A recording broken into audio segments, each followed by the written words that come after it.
키르케고르는 거기에다 뭐라고 썼냐면, 오늘날 복음이 필요한 곳은 기독교 세계밖이 아니다. 오늘날 기독교의 복음은 기독교 세계 안에 다시 한번 선포돼야 된다.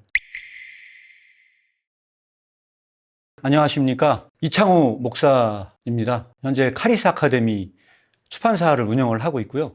또한 카리스 교회를 개척을 해서 현재 가정교회로 예배를 드리고 있습니다.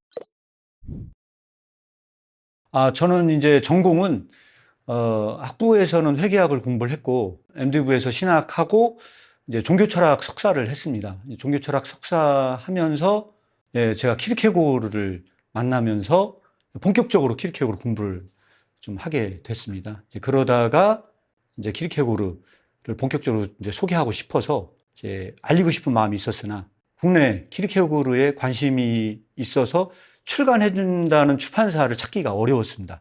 그래서 어쩔 수 없이 직접 출판사를 설립하고 출판하게 이르게 된 겁니다. 아주 특별한 계기가 당연히 있습니다. 공부하는 사람은 공부를 하기 위해서 도서관에 갑니다. 도서관에 가는데, 제가 다녔던 그 신학교 도서관에는 그 석사과정에 있는 분들한테 부스를 줬어요, 하나씩. 부스를 줬는데 제가 그때 하나님 앞에 기도를 드린 게 있습니다. 다른 사람은 기도하러 기도실에 가서 은혜를 받는데, 이 좁은 부스에서 하나님께서 주신 은혜를 지금 경험하게 해달라고 하나님께 기도를 했습니다. 그런데 유일하게 이 키르케고르의 책을 읽으면서 굉장히 큰 위로와 감동을 받았습니다. 그것이 계기가 돼서, 이런 글이 국내에 알려지지 않았다는 것은 이건 정말 굉장히 한국 교회에 좋지 않은 부분들이기 때문에 반드시 알려야겠다는 그런 사명감을 갖게 됐고요. 제가 나가서 유학했던 유학파 출신은 아니지만 어려운 외국어 공부해 가면서 번역을 하기 시작을 했습니다. 그게 계기가 된 부분입니다.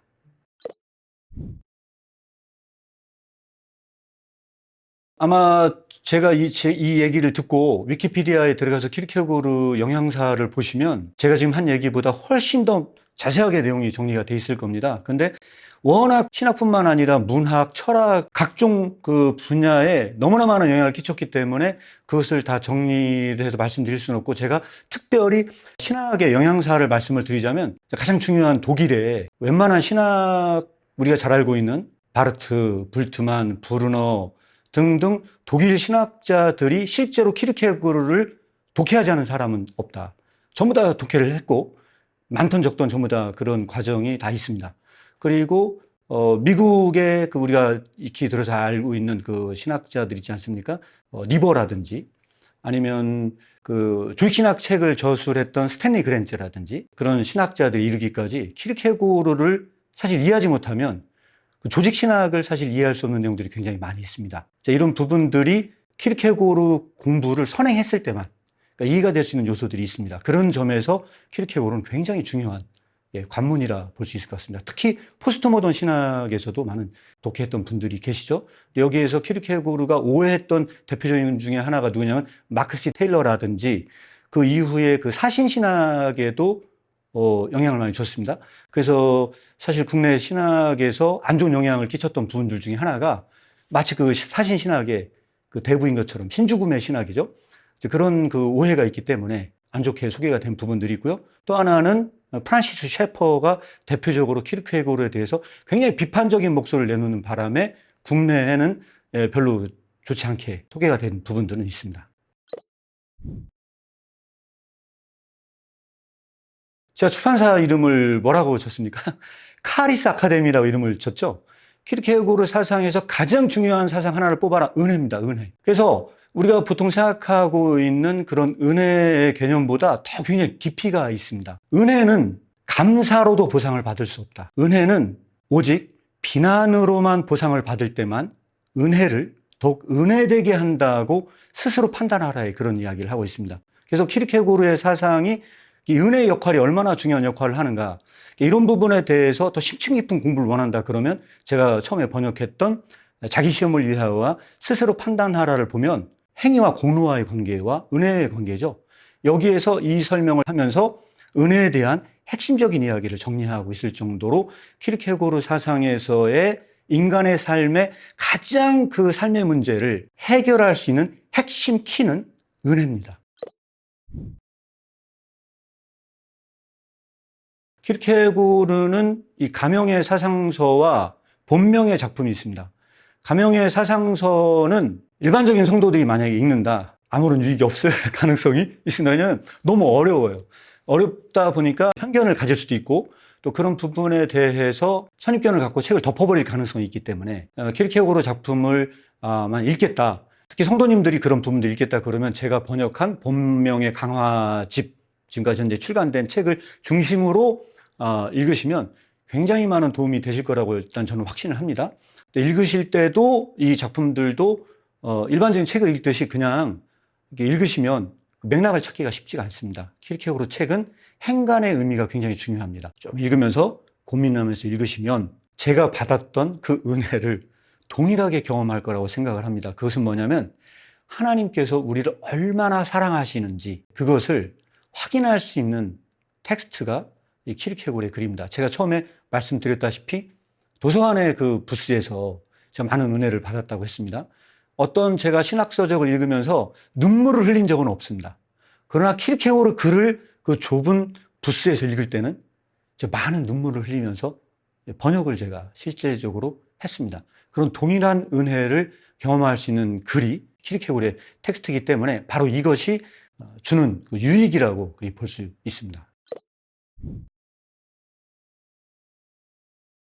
조금 더 말씀을 드리자면 이제 키르케고르의 그 가장 큰 오해는 뭐냐면 포스트 모던 신학 쪽에 영향을 많이 줬습니다. 실제적으로. 그래서 포스트 모던 신학은 사실은 키르케고르를 얘기 안 하면 넘어갈 수 없을 정도로 많이 있습니다. 아마 공부하신 분들은 대부분 많이 그런 부분들을 이제 보게 될 겁니다. 그런데 여기서 꼭 한 가지 짚고 넘어가야 될 가장 핵심적인 얘기 하나만 말씀을 드리자면 키르케고르가 마치 뭐에 대한 것처럼 얘기가 되어지냐면요. 상대주의의 아버지인 것처럼 소개가 되어 있습니다. 왜냐하면 키르케고르가 말하는 그 진리는 이 주관적 진리를 이야기하고 있습니다. 어떤 객관적 진리라기보다는 이 주관적 진리를 많이 강조를 하고 있고, 이 주관적 진리를 강조하고 있는 책이 요하네스 클리마쿠스인데, 이 요하네스 클리마쿠스는 키르케고르의 가명의 저자입니다.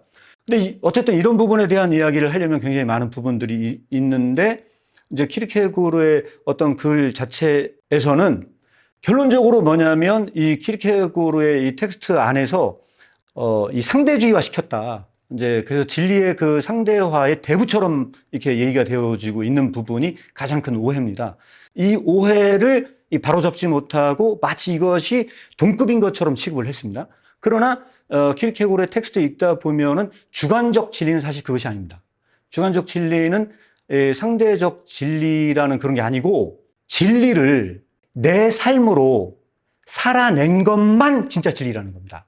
내가 머릿속으로 생각했던 진리, 그것이 진짜 진리가 아니고 삶으로 살아낸 진리. 어떤 사람이 그 진리에 대해서 머리로 생각할 때는요, 차도 한 잔 마실 수 있습니다.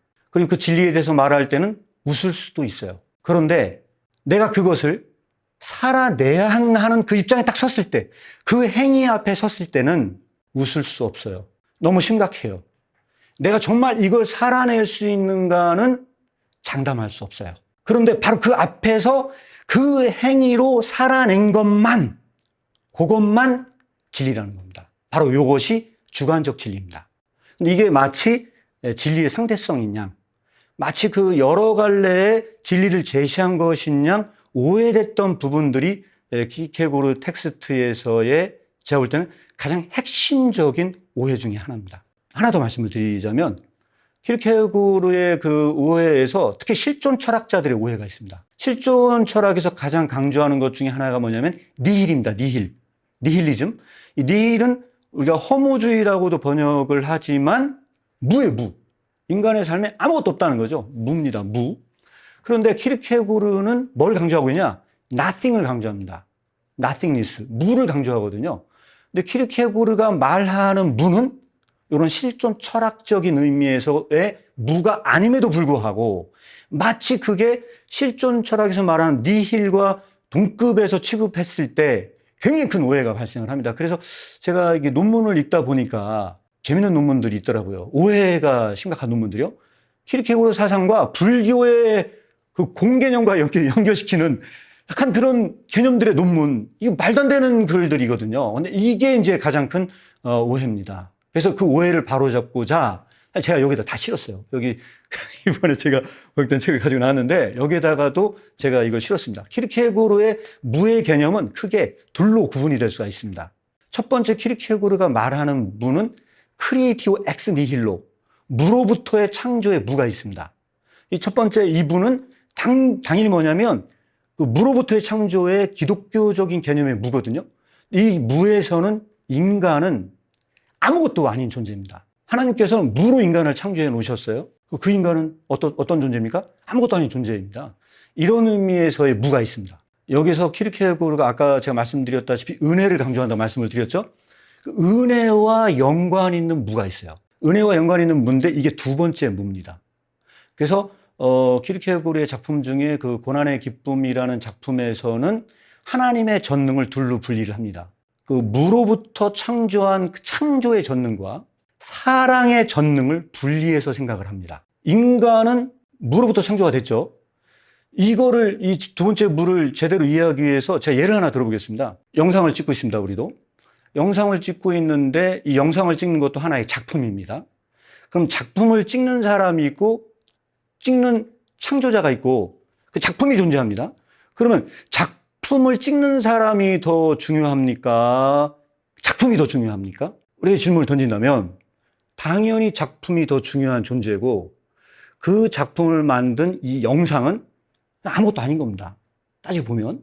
그런데 인간이 하나님 앞에서 저는 아무것도 아닌 존재입니다고 무릎 꿇을 때 이 무는 실존 철학적인 의미에서 무도 아니고 창조 때 무로부터의 창조된 인간의 무도 아닌 겸손의 무, 하나님의 은혜 앞에서 넙죽 엎드릴 때 무거든요. 근데 이 무가 됐을 때 키르케고르는 이것을 예배라 부른다고 이야기를 합니다.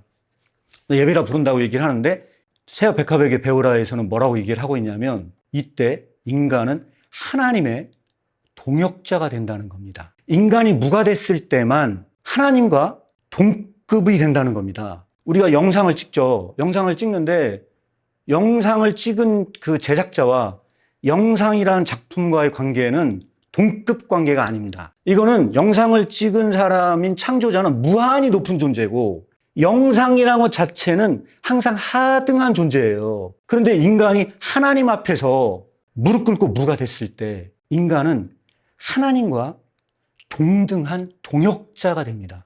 바로 이것이 키르케고르가 말하는 동역의 개념이고 새와 백합은 100% 하나님께 순종을 합니다.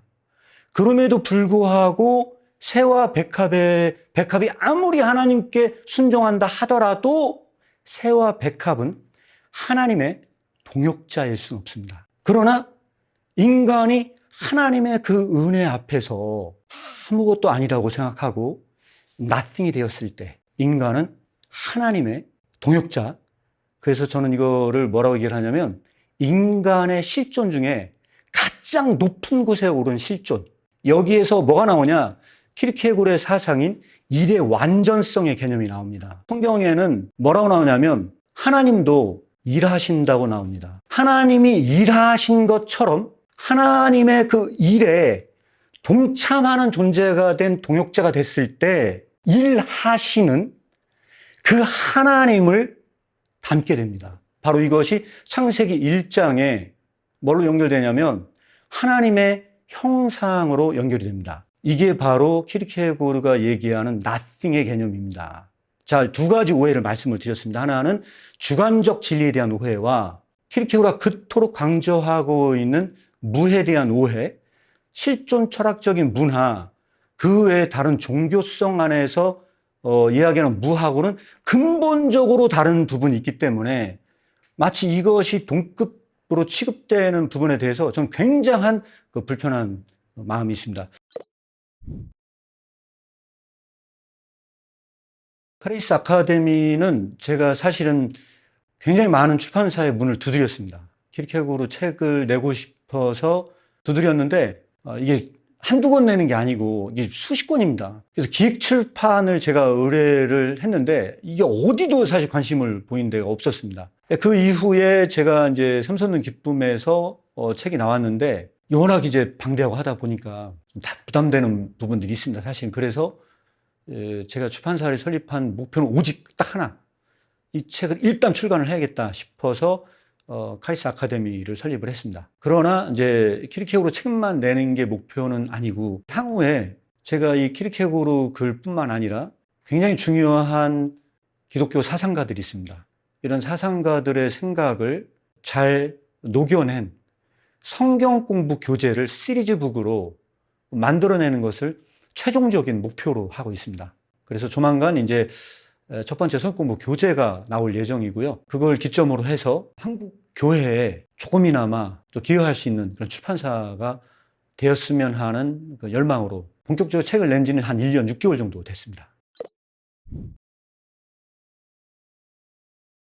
기억에 남는 반응은 제가 내자마자 저를 보러 온 목사님이 계셨어요. 저한테는 굉장히 큰 위로였고 큰 힘이었는데 그 목사님이 오셔서 대단하다. 이런 키르케고르가 이런 인물인지 몰랐다. 그러면서 저를 밥을 사주시면서 친히 북토크 자리까지 만들어 주시고 목사님들을 초청을 해서 와서 발표할 수 있는 기회도 주셨던 목사님이 계십니다. 저한테는 그게 굉장히 기억에 남는 사건 중에 하나였고요.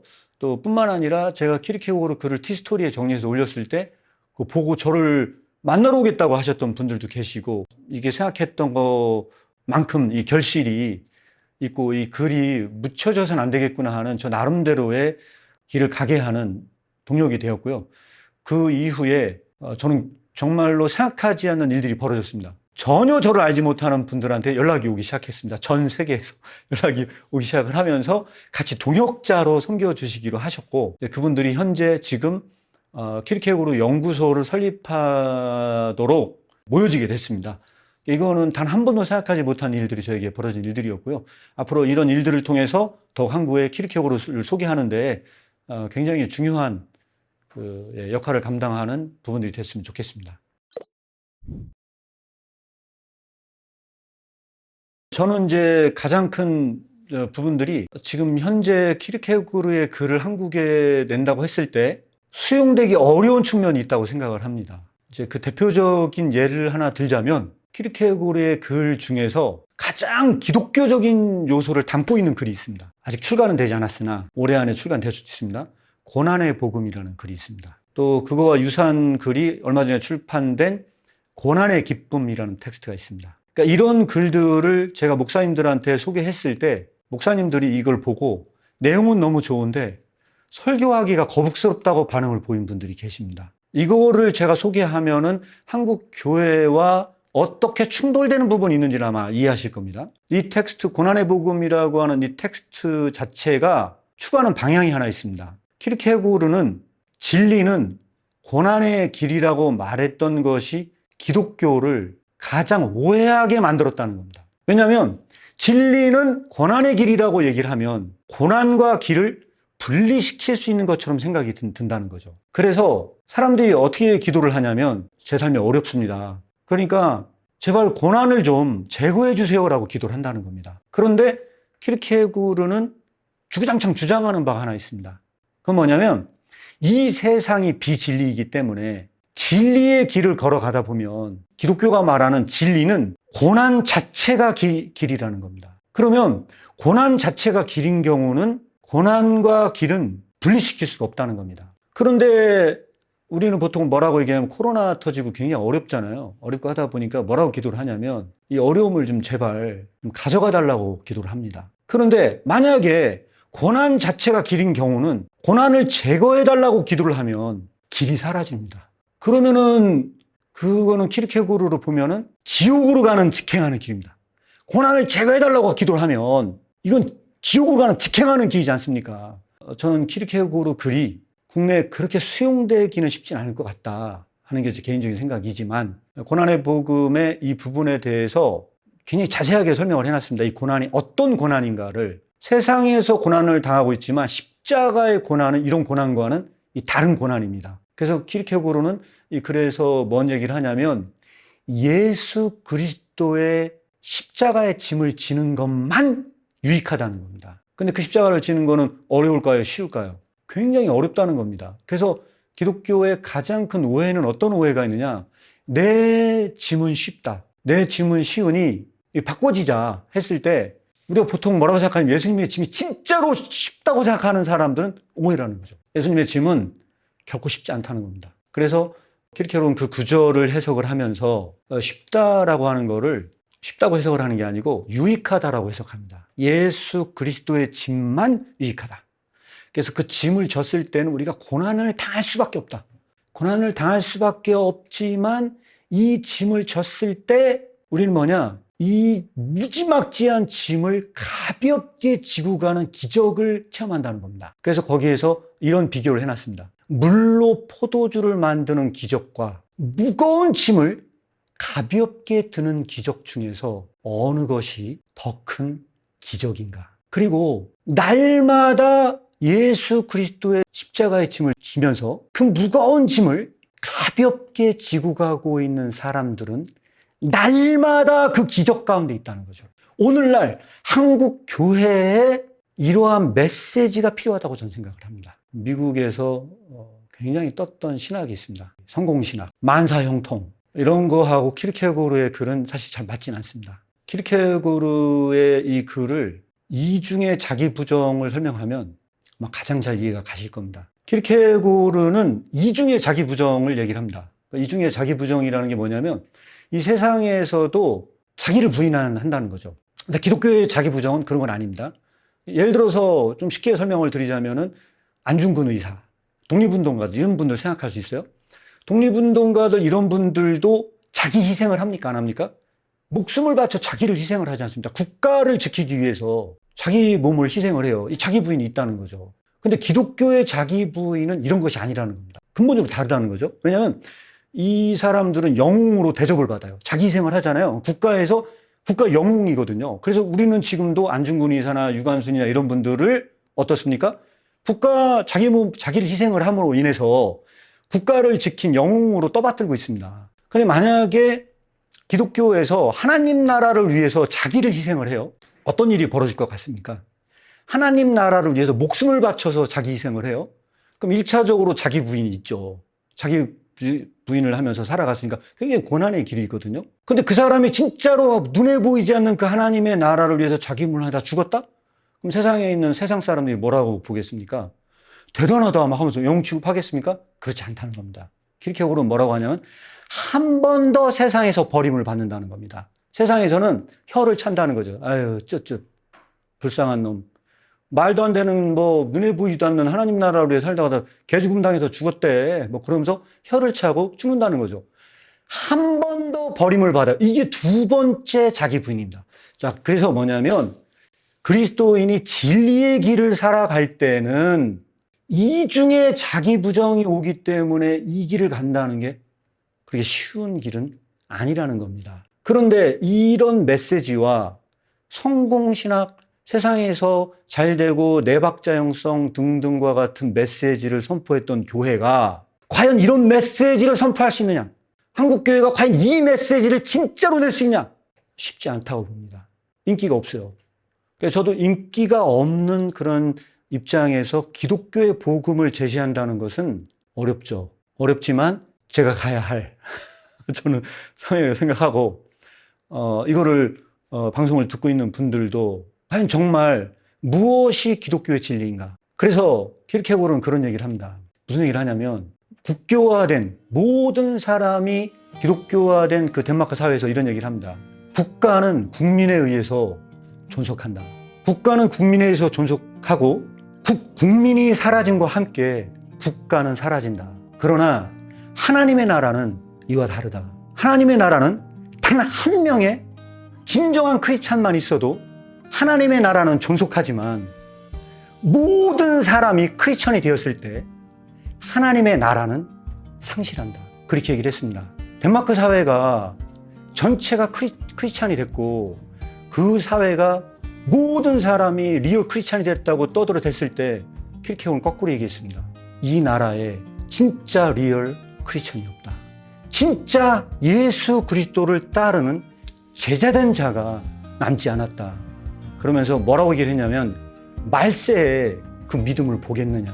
그때 착각에 빠진 나는 크리스찬이라고 착각에 빠진 그 이방인들, 그 이방인의 염려를 썼던 그 글은 기독교 세계밖에 이방인이 아니라 내가 크리스찬이라고 생각하고 있었던 기독교 세계 안에 이방인이 너무 많기 때문에 그 이방인들을 각성하고자 그 글을 썼습니다. 여러분들은 과연 나는 진짜 그리스도인인가 다시 한번 물어야 할 때가 왔습니다. 그래서 키르케고르는 거기에다 뭐라고 썼냐면 이렇게 얘기를 해놨습니다.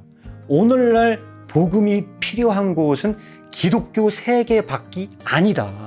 오늘날 기독교의 복음은 기독교 세계 안에 다시 한번 선포돼야 된다. 다시 한번 그 복음이 기독교 안에 선포됐을 때 어떤 일이 벌어지느냐? 기독교인이 기독교인을 핍박하는 시대가 온다. 예언자적 통찰로 그렇게 얘기를 해놨습니다. 저는 오늘날 한국 교회가 복음이 교회 안에 다시 한번 선포될 때가 왔다고 생각합니다. 그런 의미에서 자기 시험을 위하여의 책 제목이 고린도후서 13장 3절에서 나왔는데 너희가 믿음 안에 있는가? 너 자신을 시험하라. 너희가 믿음 안에 있는가? 너 자신을 시험하라. 내가 진짜 믿음 안에 있는가? 오늘날 이 무너져가는 이 기독교 사회에서 난 진짜 리얼 크리스찬인가? 다시 한번 점검을 해야 될 때가 이르렀다고 생각을 합니다. 이게 바로 오늘날 대한민국 사회에서 키르케고르가 말하는 복음, 이 복음이 필요한 이유에 대해서 제가 말씀을 드리는 거고, 조금이라도 동의가 되어진다면 그동안에 선포된 기독교의 복음과 동떨어진 부분이 있다면 여러분들도 다시 한번 생각해 보시기를 다시 한번 간곡하게 말씀드립니다. 이상입니다.